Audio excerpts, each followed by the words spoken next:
ബേത്ലഹേം മിനിസ്ട്രീസിൻ്റെ ജീവൻ്റെ അപ്പം എന്ന ഈ പ്രോഗ്രാമിലേക്ക് നിങ്ങളെ ഓരോരുത്തരെയും സ്വാഗതം ചെയ്യുന്നു. സുപ്രസിദ്ധ വേദാധ്യാപകനും കൺവെൻഷൻ പ്രഭാഷകനുമായ പാസ്റ്റർ ഡോക്ടർ ഫിലിപ്പി തോമസ് ഇപ്പോൾ നിങ്ങളോട് ദൈവവചനത്തിൽ നിന്ന് ശുശ്രൂഷിക്കുന്നതാണ്. ഈ പ്രോഗ്രാം നിങ്ങളുടെ ഓരോരുത്തരുടെയും ജീവിതത്തിൽ ഏറ്റവും അനുഗ്രഹമായി തീരട്ടെ എന്ന് ആശംസിക്കുന്നു.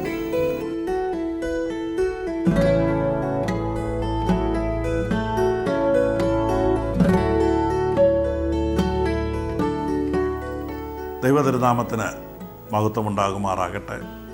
മാന്യപ്രേക്ഷകർക്ക് വേഗം വരുന്ന കർത്താവായ യേശു ക്രിസ്തുവിൻ്റെ വിലയേറിയ നാമത്തിൽ എൻ്റെ സ്നേഹവും വന്ദനവും അറിയിക്കുന്നു. കഴിഞ്ഞ ദിവസങ്ങളിൽ ദൈവവചന ധ്യാനം നിങ്ങൾക്ക് അനുഗ്രഹമായിരുന്നുവെന്ന് ഞാൻ വിശ്വസിക്കുന്നു. പ്രാർത്ഥനയ്ക്കായിട്ട് വിളിച്ച ഏവരെ ഓർത്ത് പ്രാർത്ഥിച്ചുകൊണ്ടിരിക്കുന്നു. ഈ ദിവസങ്ങളിൽ ദൈവം നിങ്ങളുടെ ജീവിതത്തിൽ അത്ഭുതങ്ങൾ ചെയ്യട്ടെ, രോഗികളെ സൗഖ്യമാക്കട്ടെ, വിവിധ ഭാരങ്ങളാൽ പ്രയാസങ്ങളാൽ വിഷമിക്കുന്നവരെയൊക്കെ ദൈവം വിടുവിക്കട്ടെ എന്ന് ആത്മാർത്ഥമായി പ്രാർത്ഥിക്കുന്നു. വീണ്ടും നമുക്ക് ദൈവവചനത്തിലേക്ക് തിരിയാം. ഇന്ന് നാം ചിന്തിക്കുന്നത് അപ്രതീക്ഷിതമായ പ്രതിസന്ധികളെ കുറിച്ചാണ്.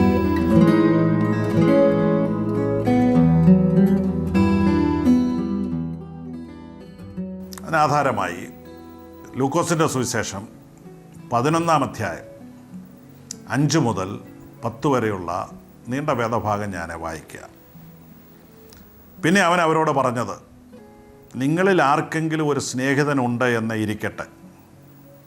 അവൻ അർദ്ധരാത്രിക്ക് അവൻ്റെ അടുക്കൽ ചെന്ന്, സ്നേഹിത, എനിക്ക് 3 അപ്പം വായ്പ തരണം. എൻ്റെ ഒരു സ്നേഹിതൻ വഴിയാത്രയിൽ എൻ്റെ അടുക്കൽ വന്നു. അവന് വിളമ്പിക്കൊടുക്കുവാൻ എൻ്റെ പക്കൽ ഏതുമില്ല എന്ന് അവനോട് പറഞ്ഞാൽ, എന്നെ പ്രയാസപ്പെടുത്തരുത്, കഥ കടച്ചിരിക്കുന്നു, പൈതങ്ങളും എന്നോടുകൂടെ കിടക്കുന്നു, എഴുന്നേറ്റ് തരുവാൻ എനിക്ക് കഴിയില്ല എന്ന് അകത്തു നിന്ന് ഉത്തരം പറഞ്ഞാലും അവൻ സ്നേഹിതനാകൊണ്ട് എഴുന്നേറ്റ് അവന് കൊടുക്കുകയില്ല എങ്കിലും അവൻ ലജ്ജ കൂടാതെ മുട്ടിക്ക നിമിത്തം എഴുന്നേറ്റ് അവന് വേണ്ടിടത്തോളം കൊടുക്കുമെന്ന് ഞാൻ നിങ്ങളോട് പറയുന്നു. യാചിപ്പീൻ, എന്നാൽ നിങ്ങൾക്ക് കിട്ടും. അന്വേഷിപ്പീൻ, എന്നാൽ നിങ്ങൾ കണ്ടെത്തും. മുട്ടുവീൻ, എന്നാൽ നിങ്ങൾക്ക് തുറക്കും. യാചിക്കുന്ന ഏവനും ലഭിക്കുന്നു, അന്വേഷിക്കുന്നവൻ കണ്ടെത്തുന്നു, മുട്ടുന്നവന് തുറക്കുമെന്ന് ഞാൻ നിങ്ങളോട് പറയുന്നു. ഇവിടെ കർത്താവായ യേശുക്രിസ്തു പറഞ്ഞ ഒരു ഉപമയാണ്. ലൂക്കോസിൻ്റെ സുവിശേഷം 11-ാം അധ്യായം ആരംഭിക്കുന്നത് ഒരു പ്രാർത്ഥന കർത്താവ് ശിഷ്യന്മാരെ പഠിപ്പിച്ചുകൊണ്ടാണ്. അതിനുശേഷം എന്തുകൊണ്ട് നമ്മൾ പ്രാർത്ഥിക്കണം എന്നുള്ളത് മനസ്സിലാകേണ്ടതിന് കർത്താവ് ഒരു ഉപമ, ഒരു കഥ ശിഷ്യന്മാരോട് പറയുകയാണ്. ഈ കഥയിൽ ഒരു മനുഷ്യനുണ്ടായ ഒരു പ്രതിസന്ധിയെക്കുറിച്ചാണ് പറയുന്നത്. ഒരു മനുഷ്യന് പെട്ടെന്നൊരു പ്രതിസന്ധി ഉണ്ടായി. അപ്രതീക്ഷിതമായ സമയത്ത് അർദ്ധരാത്രിയിൽ ഒരു മനുഷ്യൻ്റെ വീട്ടിൽ അവൻ്റെ ഒരു സ്നേഹിതൻ കടന്നു വരികയാണ്. യാതൊരു മുന്നറിയിപ്പുമില്ലാതെ അസമയത്ത് ഈ സ്നേഹിതൻ വന്നപ്പോൾ ഈ വീട്ടുകാരൻ വലിയ പ്രതിസന്ധിയിലായി. കാരണം ഈ വന്നയാളിന് ഭക്ഷിക്കാൻ കൊടുപ്പാൻ ഈ വീട്ടിലൊന്നുമില്ല. നേരത്തെ പറഞ്ഞിരുന്നുവെങ്കിൽ ഭക്ഷണം ഒരുക്കി വെക്കുമായിരുന്നു. പക്ഷെ യാതൊരു മുന്നറിയിപ്പുമില്ലാതെ പ്രതീക്ഷിക്കാത്ത സമയത്ത്, അതും അർദ്ധരാത്രിക്ക്, ഒരു മനുഷ്യൻ കയറി വന്നാൽ എന്ത് ചെയ്യാൻ പറ്റും? വീട്ടിൽ ഭക്ഷണമില്ല. എന്നാൽ ഈ വീട്ടുകാരൻ ചെയ്തത്, തൻ്റെ അയൽവീട്ടിൽ തനിക്ക് വേറൊരു സ്നേഹിതനുണ്ടായിരുന്നു. ആ അയൽവീട്ടിൽ ചെന്ന് ആ സ്നേഹിതനോട് പറഞ്ഞു, എൻ്റെ വീട്ടിലൊരു സ്നേഹിതൻ വന്നിരിക്കുന്നു, അവന് വിളമ്പിക്കൊടുക്കാൻ എൻ്റെ പക്കൽ ഏതുമില്ല. നീ എനിക്കൊരു 3 അപ്പം വായ്പ തരണം. പക്ഷെ ആ സ്നേഹിതൻ രാത്രി ആയതുകൊണ്ടും കുഞ്ഞുങ്ങളോട് കൂടെ കിടന്ന് ഉറങ്ങിയൊക്കെ ആയതുകൊണ്ട് ആദ്യം പറഞ്ഞു എനിക്ക് തുറക്കാൻ പറ്റുകയില്ല. പക്ഷെ നമ്മുടെ ഈ വീട്ടുകാരൻ ലജ്ജ കൂടാതെ മുട്ടിക്കൊണ്ടിരുന്നു. ലജ്ജ കൂടാതെ മുട്ടിക്കൊണ്ടിരുന്നത് കൊണ്ട് തുറക്കത്തില്ലെന്ന് പറഞ്ഞ സ്നേഹിതൻ കതക് തുറന്ന് ഇവന് വേണ്ടുന്നോളം അപ്പം കൊടുക്കുന്നു. ഇതാ കഥ. അഥവാ അർദ്ധരാത്രിയിൽ ഒരു പ്രതിസന്ധി ഉണ്ടായപ്പോൾ ഈ വീട്ടുകാരന് ആശ്രയിപ്പാൻ അടുത്ത് വേറൊരു സ്നേഹിതനുണ്ടായിരുന്നു. ആശ്രയിപ്പാൻ ഒരു സ്നേഹിതനുണ്ടായിരുന്നത് കൊണ്ടാണ് ഈ പ്രതിസന്ധിയിൽ നിന്ന് ഈ കഥയിലെ കഥാപാത്രം രക്ഷപ്പെട്ടത്. ജീവിതത്തിൻ്റെ പ്രതിസന്ധികളിൽ സഹായിക്കുന്ന ഒരു സ്നേഹിതൻ നമുക്കുണ്ടാകണം. ഒട്ടും പ്രതീക്ഷിക്കാത്ത സമയത്താണ്, അർദ്ധരാത്രിയിലാണ് ഈ മനുഷ്യൻ കടന്നു വരുന്നത്. നമ്മുടെയൊക്കെ ജീവിതത്തിൽ പ്രതീക്ഷിക്കാത്ത സമയത്ത് വിരുന്നുകാരൻ വരുന്നത് പോലെ പല സംഭവങ്ങൾ കടന്നു വരാം. പ്രതീക്ഷിക്കാത്ത സമയത്ത് യാതൊരു മുന്നറിയിപ്പുമില്ലാതെ വലിയ രോഗങ്ങൾ പിടിപെടും. നല്ല ആരോഗ്യത്തോടെ ജീവിക്കുകയാണ്, പെട്ടെന്നാണ് സ്കാൻ ചെയ്തപ്പോൾ മനസ്സിലാകുന്നത് തലയ്ക്കകത്ത് ട്യൂമറാണ്. എന്തു ചെയ്യും? ഒട്ടും പ്രതീക്ഷിച്ചില്ല, ഒരു മുന്നറിയിപ്പുമില്ല. പ്രതീക്ഷിക്കാത്ത സമയത്ത് പരിശോധിച്ചപ്പോഴാണ് ക്യാൻസറാണെന്നറിയുന്നത്. എന്ത് ചെയ്യാൻ പറ്റും? പ്രതീക്ഷിക്കാത്ത സമയത്ത് അപകടത്തിൽപ്പെടും, ദുരന്തങ്ങൾ സംഭവിക്കുന്നു. അപ്രതീക്ഷിതമായ സമയത്ത് മനുഷ്യൻ പ്രതിസന്ധികളിൽ അകപ്പെടുമ്പോൾ അവനെ സഹായിപ്പാൻ ഒരു സ്നേഹിതൻ വേണം. നിങ്ങൾക്ക് അങ്ങനെ ഒരു സ്നേഹിതനുണ്ടോ? ഏതർദ്ധരാത്രിക്കും ചെന്ന് മുട്ടി വിളിച്ചാൽ നിങ്ങൾക്ക് വേണ്ടി കതക് തുറന്നു തരുമെന്ന്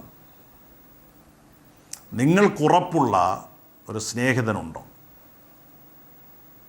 നിങ്ങൾ മുട്ടുമ്പോൾ തുറക്കുന്ന, നിങ്ങൾ അന്വേഷിക്കുമ്പോൾ കണ്ടെത്താൻ കഴിയുന്ന, യാചിക്കുമ്പോൾ നൽകുന്ന ഒരു സ്നേഹിതൻ നിങ്ങൾക്കുണ്ടോ? ഒരു സ്നേഹിതൻ ഉണ്ട്. അങ്ങനെ ഒരു സ്നേഹിതനുണ്ട്. അർദ്ധരാത്രിയിൽ മുട്ടുന്നവൻ്റെ ശബ്ദം കേട്ട് അവൻ ചോദിക്കുന്നത് നൽകുന്ന ഒരു സ്നേഹിതനുണ്ട്. അവൻ്റെ പേരാണ് യേശുക്രിസ്തു. എങ്ങനെയാണ് ഈ സ്നേഹിതൻ്റെ അടുക്കൽ ചെന്ന് കാര്യങ്ങൾ പറയുന്നത്? പ്രാർത്ഥനയിലൂടെ. ഇതാണ് ഈ കഥയിലൂടെ യേശു പഠിപ്പിച്ചത്. പ്രാർത്ഥനയുടെ ആവശ്യം, പ്രാർത്ഥനയ്ക്ക് എന്ത് ചെയ്യാൻ കഴിയും എന്നുള്ളതാണ് ഈ കഥ പഠിപ്പിക്കുന്നത്. പ്രാർത്ഥനയുടെ ശക്തിയെക്കുറിച്ചും സ്വാധീനത്തെക്കുറിച്ചും യേശു ഒരു കഥയിലൂടെ ശിഷ്യന്മാർക്ക് പറഞ്ഞു കൊടുക്കുക. ലൂക്കോസിൻ്റെ സുവിശേഷം 11-ാം അധ്യായത്തിൻ്റെ ആരംഭത്തിൽ ശിഷ്യന്മാർ ചെന്ന് യേശുവിനോട് പറയുന്നുണ്ട്, കർത്താവേ, യോഹന്നാൻ തൻ്റെ ശിഷ്യന്മാരെ പ്രാർത്ഥിപ്പാൻ പഠിപ്പിച്ചു, നീയും ഞങ്ങളെ പ്രാർത്ഥിക്കാൻ പഠിപ്പിക്കണം. മറ്റൊന്നും പഠിപ്പിക്കുവാൻ ശിഷ്യന്മാർ ആവശ്യപ്പെട്ടില്ല. കാനാവിൽ കല്യാണ വീട്ടിൽ വെള്ളം വീഞ്ഞാക്കിയപ്പോൾ അത് കണ്ടതെന്ന് ശിഷ്യന്മാരാരും യേശുവിൻ്റെ അടുക്കൽ ചെന്ന് പറഞ്ഞില്ല, കർത്താവ് വെള്ളം വീഞ്ഞാകുന്നത് എങ്ങനെയാണ്, ഞങ്ങളെ ഒന്ന് പഠിപ്പിക്കണേ, അതിൻ്റെ ടെക്നിക്കൊന്ന് പറഞ്ഞു തരണമെന്ന് ആരും ആവശ്യപ്പെട്ടില്ല. 5 അപ്പം കൊണ്ട് 5000 പേരെ പോഷിപ്പിച്ചപ്പോൾ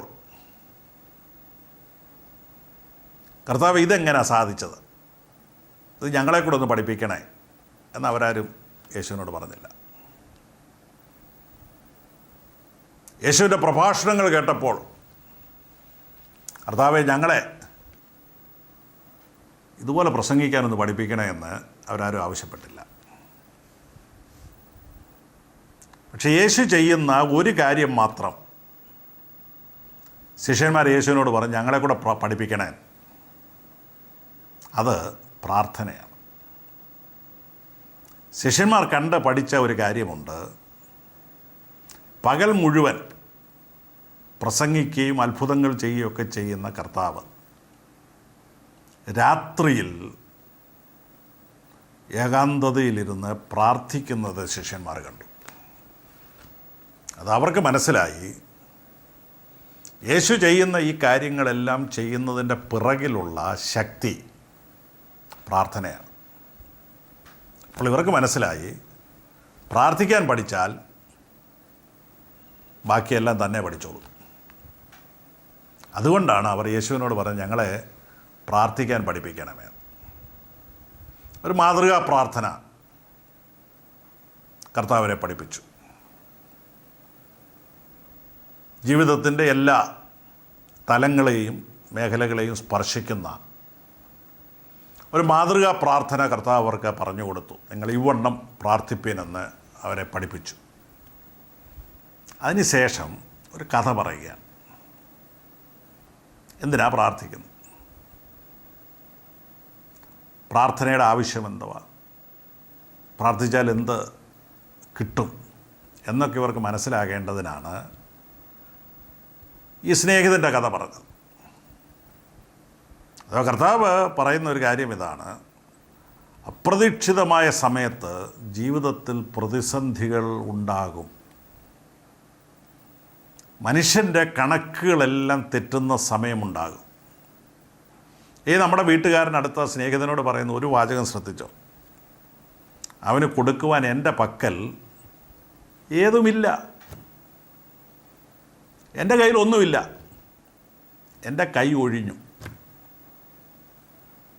എല്ലാ മനുഷ്യൻ്റെയും കൈ ഒഴിയുന്ന സമയമുണ്ട്, സാധ്യതകൾ മങ്ങുന്ന സമയമുണ്ട്. സ്വന്തം കഴിവുകൾ കൊണ്ട് നേട്ടങ്ങൾ കൊണ്ടൊന്നും സാധിക്കാതെ വരുന്ന സമയമുണ്ട്. ഞാൻ നിസ്സഹായനാണെന്ന് ഏറ്റുപറയേണ്ട സമയമുണ്ട്. ഞാൻ അശക്തനാണ്, എനിക്ക് കഴിവില്ല, ഈ പ്രത്യേക സാഹചര്യത്തിൽ എൻ്റെ കഴിവുകൾ കൊണ്ട് ഒന്നും നടക്കുകയില്ല, നീ എന്നെ സഹായിച്ചല്ലാതെ, സ്നേഹിത നീ എന്നെ ഈ പ്രതിസന്ധിയിൽ സഹായിച്ചല്ലാതെ എനിക്ക് രക്ഷപ്പെടാൻ പറ്റുകയില്ല എന്ന് പറയേണ്ടി വരുന്ന സന്ദർഭങ്ങൾ എല്ലാ മനുഷ്യൻ്റെയും ജീവിതത്തിലുണ്ട്. അങ്ങനെയുള്ള സന്ദർഭങ്ങളിൽ എന്ത് ചെയ്യണമെന്നാണ് കർത്താവ് പറഞ്ഞത്? യാചിപ്പിൻ, മുട്ടുവിൻ, അന്വേഷിക്കുവിൻ, അഥവാ പ്രാർത്ഥിപ്പിൻ. പ്രാർത്ഥന ഇതെല്ലാമാണ്. പ്രാർത്ഥനയിൽ നമ്മൾ യാചിക്കുകയാണ് ദൈവത്തോട്. പ്രാർത്ഥനയിൽ നാം കണ്ടെത്താനുള്ള കാര്യം അന്വേഷിക്കുകയാണ്. പ്രാർത്ഥനയിൽ നമുക്ക് വേണ്ടി തുറക്കേണ്ട വാതിക്കൽ നമ്മൾ മുട്ടുകയാണ്. ആ പ്രതിസന്ധിയിൽ പ്രാർത്ഥനയിലൂടെ നമ്മുടെ വീട്ടുകാരൻ തൻ്റെ പ്രതിസന്ധിയിൽ നിന്ന് രക്ഷപ്പെട്ടതുപോലെ ഓരോ മനുഷ്യനും തൻ്റെ പ്രതിസന്ധികളിൽ തൻ്റെ പ്രാണസ്നേഹിതനായ യേശുവിനോട് പ്രാർത്ഥിക്കണമെന്നാണ് കർത്താവ് പഠിപ്പിച്ചതിൻ്റെ സാരം. ഇല്ല, എനിക്ക് അങ്ങനെ അപ്രതീക്ഷിതമായ സമയത്ത് പ്രതിസന്ധികളൊന്നും വരത്തില്ല, ഞാനെല്ലാം കണക്കൂട്ടി വെച്ചിരിക്കുകയാണ്, എല്ലാം ഞാൻ പ്രോഗ്രാം ചെയ്തതുപോലെ കാര്യങ്ങൾ നടക്കൂ എന്ന് ചിന്തിക്കരുത്. നമ്മുടെ കണക്കൂട്ടലുകളെല്ലാം തെറ്റും. നമ്മൾ ചിന്തിക്കുകയും പ്ലാൻ ചെയ്യുകയും ചെയ്തതുപോലെ ഒന്നും കാര്യങ്ങൾ നടക്കുകയില്ല. കണക്ക് തെറ്റാത്തൊരു മനുഷ്യനുമില്ല. കാനാവിലെ കല്യാണ വീട് നമ്മുടെ ഓർമ്മയിലുണ്ടല്ലോ. വിരുന്നുകാരെയെല്ലാം വിളിച്ചു വരുത്തി ആവശ്യത്തിന് ഭക്ഷണവും അവർ കരുതി. പക്ഷെ കുറച്ചങ്ങോട്ട് കഴിഞ്ഞപ്പോഴാണ് വീഞ്ഞു പോരാതെ വന്നു. കല്യാണ വീട്ടിൽ എങ്ങനെ വീഞ്ഞു പോരാതെ വന്നത്? എത്ര അതിഥികളെ ക്ഷണിച്ചിട്ടുണ്ടെന്നുള്ള കണക്ക് അവരുടെ പക്കലുണ്ട്. ഈ ക്ഷണിക്കപ്പെട്ട ആളുകൾക്ക് എത്ര ലിറ്റർ വീഞ്ഞുണ്ടെങ്കിൽ മതിയാകുമെന്ന് അവർക്കറിയാം. വിരുന്നുവാഴി അവിടെയുണ്ട്. കണക്കറിയാവുന്ന മനുഷ്യനാണ് വിരുന്നുവാഴി. പരിചയസമ്പന്നരായ ആളുകളോട് ചോദിച്ച കണക്ക് കൂട്ടി എല്ലാം ചെയ്തതാ കാര്യം. പക്ഷേ ഇടയ്ക്ക് വെച്ച് വീഞ്ഞ് തീർന്നുപോയി. പ്രതീക്ഷിക്കാത്ത സമയത്ത് പ്രതിസന്ധി ഉണ്ടായി. എങ്ങനെയാണ് പരിഹാരമുണ്ടായത്? യേശുവിൻ്റെ അടുക്കൽ എന്ന് പറഞ്ഞപ്പോഴാണ്.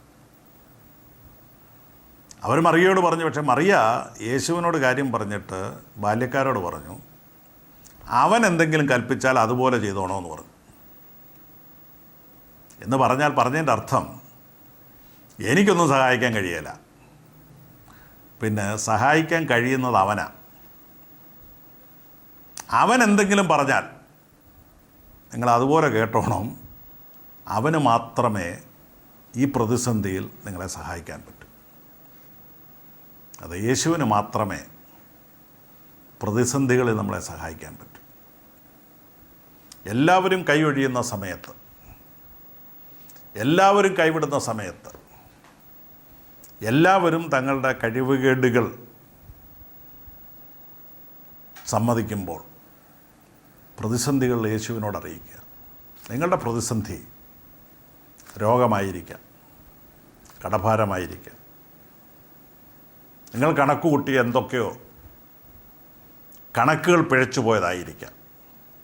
പക്ഷെ കണക്കുകൾ തെറ്റുമ്പോൾ, ജീവിതം വഴിമുട്ടുമ്പോൾ നിങ്ങൾക്ക് യേശുവിനോട് കാര്യങ്ങൾ പറയാം. വഴിമുട്ടി എത്രയോ ജീവിതങ്ങളെ യേശു നേർവഴി കാണിച്ചു കൊടുത്തു. എത്രയോ രോഗികളെ യേശു സൗഖ്യമാക്കി. ഏതെല്ലാം പ്രതിസന്ധികളിൽ നിന്ന് നമ്മയൊക്കെ ഏതെല്ലാം സന്ദർഭങ്ങളിൽ യേശു വിടുവിച്ചു. അതെല്ലാം പ്രാർത്ഥനയിലൂടെയാണ്. കണക്ക് തെറ്റാത്തൊരു മനുഷ്യനുമില്ല. അബ്രഹാം വിശ്വാസികളുടെ പിതാവാണ്. പക്ഷെ അബ്രഹാമിന് കണക്ക് തെറ്റിയൊരു സമയമുണ്ട്. അബ്രഹാമിന് സാറയിലൂടെ മക്കൾ ഉണ്ടാകാതെ ഇരുന്നപ്പോൾ ഭാര്യയായി സ്വീകരിച്ചയാളാണ് ഹാഗാർ. ഹാഗാർ പ്രസവിച്ചു ഇശ്മയേലിനെ. എന്നാൽ ഒരു ഘട്ടത്തിൽ ഇശ്മയേൽ ആ വീട്ടിൽ ഒരു അധികപ്പറ്റായിട്ട് മാറി. അതുവരെ ഇശ്മയേലിനോട് സ്നേഹമായിരുന്നു. അബ്രഹാം ഇശ്മയേലിനെ ഒരു മകനായി സ്നേഹിക്കുകയും ലാളിക്കുകയും എല്ലാം ചെയ്തു. ഒരിക്കൽ അബ്രഹാം ദൈവത്തോട് പറഞ്ഞു, ഇശ്മയേൽ എൻ്റെ മുൻപിൽ ജീവിച്ചിരുന്നാൽ മതി. അബ്രഹാമിന് സാറയിലൂടെ ഒരു മകനെ കൊടുക്കാമെന്ന് പറഞ്ഞപ്പോൾ അബ്രഹാം പറഞ്ഞു, വേണ്ട, 100 വയസ്സായ എനിക്കിനി മകനുണ്ടാകുമോ? 90 വയസ്സായ സാറ ഇനി പ്രസവിക്കുമോ? അതൊക്കെ നടക്കാത്ത കാര്യമാണ്. ദൈവം ഒരു കാര്യം ചെയ്താൽ മതി, ഈ ഇശ്മയേൽ എൻ്റെ മുമ്പിൽ ജീവിച്ചിരുന്നാൽ മാത്രം മതി എന്ന് പറഞ്ഞ ഈ അബ്രഹാം തന്നെ കുറച്ച് നാൾ കഴിഞ്ഞപ്പോൾ ഹാഗാറിനോട് പറഞ്ഞു, ഈ ബാലനെയും കൊണ്ട് നീ വീട് വിട്ടിറങ്ങിപ്പോകണം. അതുവരെ സ്നേഹിച്ചിരുന്ന നീ എൻ്റെ കൂടെ ഇരുന്നാൽ മതിയെന്നൊക്കെ പറഞ്ഞ് അബ്രഹാം തന്നെ അവനെ പുറത്താക്കി. നിങ്ങളെ സ്നേഹിക്കുന്നവർ കൈവിടുന്ന സമയമുണ്ട്, കരുതുന്നവർ കൈവിടുന്ന സമയമുണ്ട്. യാതൊരു ദയയും കൂടാതെ, യാതൊരു ദാക്ഷിണ്യവും കൂടാതെ പുറത്താക്കുന്ന സമയമുണ്ട്. അപ്രതീക്ഷിതമായ സമയത്ത് ഹാഗാറിനെയും ഇശ്മയേലിനെയും നിഷ്കരണം അബ്രഹാം പുറത്താക്കി. വലിയ ധനികനായിരുന്ന അബ്രഹാം ഇവരെ പുറത്താക്കുമ്പോൾ ഒരു വട്ടിയിൽ കുറേ അപ്പവും ഒരു തുരുത്തി വെള്ളവുമാണ് ഹാഗാറിന് കൊടുത്തത്. അബ്രഹാം വിചാരിച്ചത് ഈ തുരുത്തിയിലെ വെള്ളം തീരുന്നതിന് മുൻപ് സുരക്ഷിതമായൊരു സ്ഥലത്ത് ഹാഗാർ എത്തപ്പെടുമായിരിക്കുമെന്ന് അബ്രഹാം ചിന്തിച്ച് കാണും. ഒരു തുരുത്തി വെള്ളവുമായി ഹാഗാർ ഇശ്മയേലുമായി യാത്ര തിരിച്ചു. ഇതുവരെ ഉണ്ടായിരുന്ന പ്രതീക്ഷകളെല്ലാം കൈവിട്ടുപോയി. ഇതുവരെ ആശ്രയമായിരുന്ന അബ്രഹാം ഹാഗാറിനെ കൈവിട്ടു. പ്രതീക്ഷിക്കാത്ത സമയത്ത് അതുവരെ സ്നേഹിച്ചിരുന്നവർ, അതുവരെ കരുതിയിരുന്നവർ കൈവിടുമ്പോൾ വലിയ ഷോക്കാണ് ഏൽക്കുന്നത്. ഹാഗാർ കുഞ്ഞുകുട്ടിയുമായി യാത്ര ചെയ്യുകയാണ്. യാത്ര ചെയ്ത് ബേർഷേബ മരുഭൂമിയിലെത്തി. ബേർഷേബ മരുഭൂമിയിലെത്തിയപ്പോൾ തുരുത്തിയിലെ വെള്ളം തീർന്നുപോയി. കഠിനമായ ചൂടിൽ വിയർത്ത് കുളിച്ച് ഇശ്മയേൽ ഒരു തുള്ളി വെള്ളത്തിന് വേണ്ടി കേഴുകയാണ്. ദാഹം സഹിക്കവയ്യ. ചുട്ടുപൊള്ളുന്ന ചൂടാണ്, മരുഭൂമിയാണ്. ഹാഗാർ നിരാശയോടെ തുരുത്തിയിലേക്ക് നോക്കി. തുരുത്തിയിൽ വെള്ളമില്ല. ഒഴിഞ്ഞ തുരുത്തിയിലും ബാലൻ്റെ മുഖത്തും മാറി മാറി നോക്കി. എന്ത് ചെയ്യാനാണ്? ഈ പ്രതിസന്ധിയിൽ എന്ത് ചെയ്യാൻ പറ്റും? ഹാഗാറിൻ്റെ മനസ്സ് പറഞ്ഞു, ഈ കുഞ്ഞ് മരിച്ചു പോകും. അമ്മയ്ക്ക് ഈ കുഞ്ഞിൻ്റെ മരണം കാണാനുള്ള കെൽപ്പില്ല. ഹാഗാർ ഈ കുഞ്ഞിനെ ഒരമ്പമ്പാട് ദൂരത്ത് കൊണ്ട് ഉപേക്ഷിച്ചിട്ട് പറഞ്ഞു, അവൻ അവിടെ കിടന്ന് മരിക്കട്ടെ, എനിക്കത് കാണാൻ വയ്യ. അകപ്പെട്ടിരിക്കുന്നത് വലിയ മരുഭൂമിയിലാണ്. അവിടെ കിടന്ന് എത്ര ഉറക്കം നിലവിളിച്ചാലും കേൾക്കാൻ ആരുമില്ല.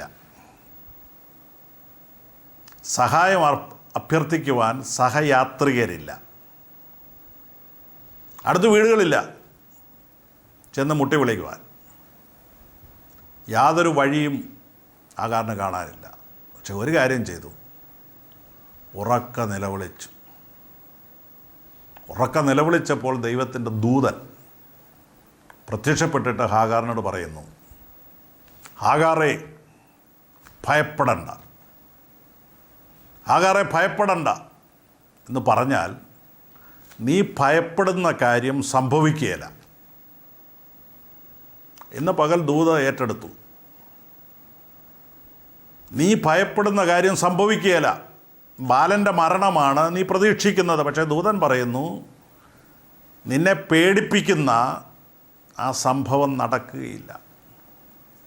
ഇന്ന് നിങ്ങളെ ഭയപ്പെടുത്തുന്ന, നിങ്ങളെ ഭീതിപ്പെടുത്തുന്ന ആ ദുരന്തം സംഭവിക്കുകയില്ല എന്ന് ദൈവാത്മാവ് പറയും. നീ ഭയപ്പെടണ്ട. നിലവിളിക്കുന്ന, മരുഭൂമിയിൽ കിടന്ന് നിലവിളിക്കുന്ന, ദൈവത്തോട് പ്രാർത്ഥിക്കുന്ന ഹാഗാറിൻ്റെ നിലവിളിക്ക് മറുപടി ഉണ്ടായി. ആരും സഹായിപ്പാനില്ലാത്ത ഇടത്ത് മരുഭൂമിയിൽ ദൈവത്തിൻ്റെ ദൂതൻ പ്രത്യക്ഷനായി. ആരും കേൾപ്പാനില്ലാത്ത ഇടത്ത് കിടന്ന് നിലവിളിച്ചപ്പോൾ സ്വർഗം അവളുടെ നിലവിളി കേട്ടു.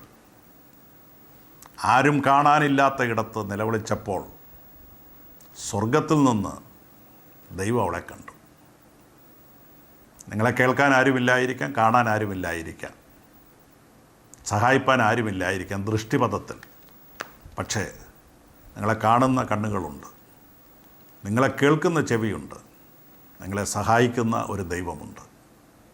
ഏത് മരുഭൂമിയിലും ആരും സഹായിപ്പാനില്ലാത്ത ഇടത്ത് ഇറങ്ങി വന്ന് മരുഭൂമിയിൽ നീരുറവകൾ തുറന്നു തരുന്ന ഒരു ദൈവമുണ്ട്. ദൂതൻ ഹാഗാറിനോട് കണ്ണ് തുറന്ന് നോക്കാൻ പറഞ്ഞു. നോക്കിയപ്പോൾ കാണുന്നത് ഒരു ഉറവയാണ്. ഒഴിഞ്ഞ തുരുത്തിയുമായി നിലവിളിച്ച ഹാഗാറിന് വേണ്ടി എവിടെ ഇരുന്ന് അവൾ നിലവിളിച്ചോ അവിടെ തന്നെ ദൈവം ഒരു ഉറവ തുറന്നു കൊടുത്തു.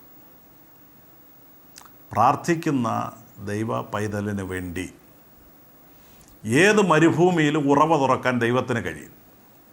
ഇത് മരുഭൂമിയാണല്ലോ, ഇവിടെ വെള്ളം കിട്ടുന്നത്, സാധ്യതയില്ലല്ലോ, സാഹചര്യങ്ങളെല്ലാം പ്രതികൂലമാണല്ലോ എന്ന് പറയരുത്. മരുഭൂമിയിൽ ഉറവ തുറക്കാൻ ദൈവത്തിന് കഴിയുമെങ്കിൽ നിങ്ങൾ ഇന്നായിരിക്കുന്ന ഏത് സാഹചര്യത്തിലും ദൈവത്തിന് സഹായിപ്പാൻ കഴിയും. ദൂതൻ ഹാഗാറിനോട് പറഞ്ഞു, ബാലൻ്റെ നിലവിളി ദൈവം കേട്ടിരിക്കുന്നു. അതെ, നിലവിളി കേൾക്കുന്ന ഒരു ദൈവമുണ്ട്. ബാലൻ്റെ നിലവിളി കേട്ട ദൈവം, ഹാഗാറിൻ്റെ നിലവിളി കേട്ട ദൈവം നിങ്ങളുടെ നിലവിളി കേൾക്കുന്ന ദൈവമാണ്. നിങ്ങൾ പ്രാർത്ഥിക്കുമ്പോൾ ആരും കേൾപ്പാനില്ലെങ്കിലും ദൈവം നിങ്ങളുടെ പ്രാർത്ഥന കേൾക്കുന്നുണ്ട്. നിങ്ങൾ മുട്ടുമ്പോൾ തുറന്നു തരുന്ന, നിങ്ങൾ യാചിക്കുമ്പോൾ നൽകിത്തരുന്ന ഒരു ദൈവമുണ്ട്. ദൈവത്തോട് പ്രാർത്ഥിക്കാം. അർദ്ധരാത്രിയിൽ മുട്ടി വിളിച്ച സ്നേഹിതന് വേണ്ടി കതക് തുറന്ന് വേണ്ടുവോളം കൊടുത്തതുപോലെ യാചിക്കുന്ന ഏവനും ലഭിക്കുന്നു, അന്വേഷിക്കുന്നവൻ കണ്ടെത്തുന്നു, മുട്ടുന്നവന് വേണ്ടി തുറക്കപ്പെടുന്നു. നമുക്ക് പ്രാർത്ഥിക്കാം. പ്രിയപിതാവേ, പ്രാർത്ഥനയിലൂടെ ജീവിതത്തിൻ്റെ പ്രതിസന്ധികളിൽ അവിടുന്ന് ഞങ്ങളെ താങ്ങി നടത്തുന്നതിനായി സ്തോത്രം. ആരും സഹായിപ്പാനില്ലാത്ത ഇടത്ത് അങ്ങ് പ്രത്യക്ഷപ്പെട്ട് ഞങ്ങളെ സഹായിക്കുന്നതിനായിട്ട് സ്തോത്രം. അവിടുത്തെ കരുതലുകൾക്കായിട്ട് സ്തോത്രം. ഇന്ന് ജീവിതത്തിൻ്റെ പ്രതിസന്ധിയിൽ മുട്ടിവിളിക്കുന്ന എല്ലാ പ്രിയപ്പെട്ടവരുടെയും പ്രാർത്ഥന അങ്ങ് ശ്രദ്ധിക്കണമേ. അവരുടെ ആവശ്യങ്ങളിൽ അങ്ങ് സഹായിക്കണം, അത്ഭുതം പ്രവർത്തിക്കണം. യേശുവിൻ്റെ നാമത്തിൽ തന്നെ. ഈ പ്രോഗ്രാമിനെ കുറിച്ചുള്ള നിങ്ങളുടെ അഭിപ്രായങ്ങൾ, നിർദ്ദേശങ്ങൾ, പ്രാർത്ഥനാ വിഷയങ്ങൾ ഞങ്ങളെ അറിയിക്കുവാൻ മറക്കരുത്. തുടർന്ന് ഈ പ്രോഗ്രാം സ്പോൺസർ ചെയ്യുവാൻ ആഗ്രഹിക്കുന്നവർ ഞങ്ങളുമായി ബന്ധപ്പെടുക. ഞങ്ങളുടെ വിലാസം: pastor doctor Philippi Thomas, Bethlehem ministries, Thamallakkal PO, Haripad. Pin code 690549. Phone 9605521715, 0479241981. Email pastorphilippithomas@gmail.com.